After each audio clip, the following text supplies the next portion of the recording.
All right, how we doing, guys? My name is Frankie Solarik, and we are here making some New Year's Eve cocktails tonight. So, New Year's Eve, you're gonna have guests over. You want to make some cocktails for your guests. There is, the most famous of famous cocktails, and that would be the Old Fashioned.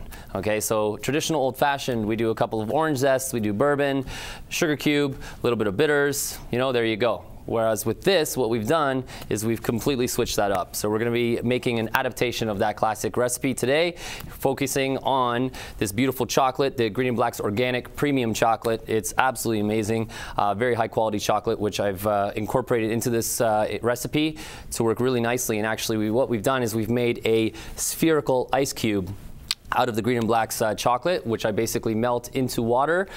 We then add a little bit of maple syrup, and we create a sphere of ice, which is right there, using this mold right here. And these can be purchased at any home store in your local, your local area. Basically, this guy here is about 125 milliliters of volume. We just fill it with the mixture, and we pour it in. We close it up, and we place it in the freezer overnight, and then after that, you're good to go. You open it up and you take it out. Spherical ice is great because it allows you to essentially cool your liquid, be it bourbon, a cocktail in this case, or scotch, without adding very much dilution, which is great, just the appropriate amount. So it allows you essentially to control the amount of dilution that you're adding to your particular cocktail or liquid. So let's start off with the recipe. In this case, we're gonna start off, because we're doing an old fashioned, we need our classic 2 zests of orange, just like so. And when you're cutting zest, you don't want to go too much into the flesh. That's perfect right there. So we're just going to put that in there. And next, we're going to add our spirit base. In this case, we've done bourbon.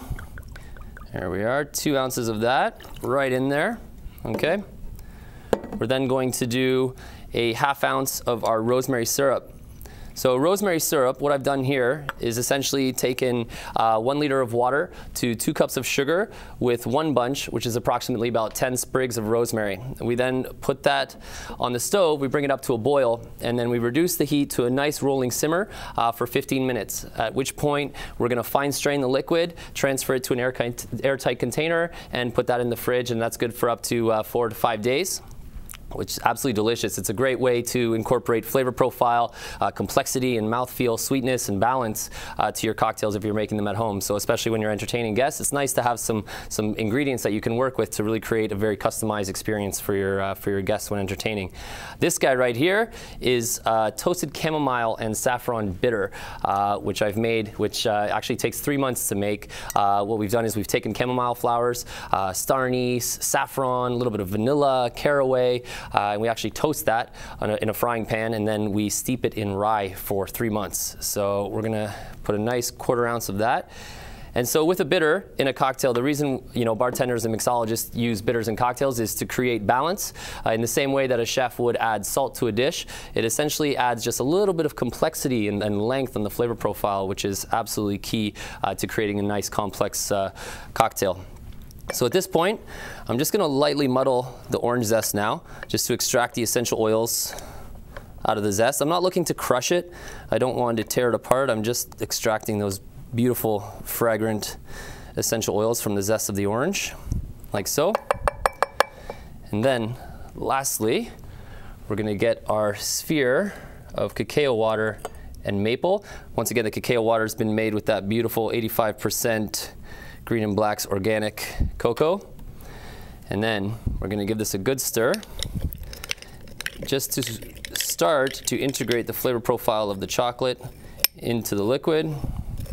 And so the idea is that over the course of time, not only is this going to be adding a little bit of temperature decrease to the actual liquid, but then it's also going to be adding the flavor profile of cacao and maple. So the longer that ice cube sits in there, or ice sphere in this case, the more prevalent the flavor profile of chocolate and maple will be in the flavor profile of the liquid. So it's essentially, it's a transformative experience, which is really cool because the flavor profile of the cocktail changes as you're sipping on it. Okay, so there we go. And lastly, we're gonna garnish this beautiful cocktail with the infamous cocktail garnish, the Flame Zest. Now this is a really cool party trick. If you want to impress all your friends, here's the deal. So you get, once again, same zest, okay, very little amount of flesh in there. There we go for the cameras, there we are, okay. we get our lighter. And the essential oils from orange is actually extremely flammable. So what we want to do is we want to just hold this above our glass, warm it up a little bit, and then on the count of 3, we're going to squeeze, and you're going to see what happens here. 1, 2, 3. And then boom, there we go. And then when the guest brings this cocktail up to their mouth, they're going to get a beautiful aroma of toasted orange mixed with the flavor profile of the cacao, the bourbon, the toasted chamomile, the rosemary. Just going to create a beautiful experience. And there we go, the Green and Black's Organic Cacao Old Fashioned.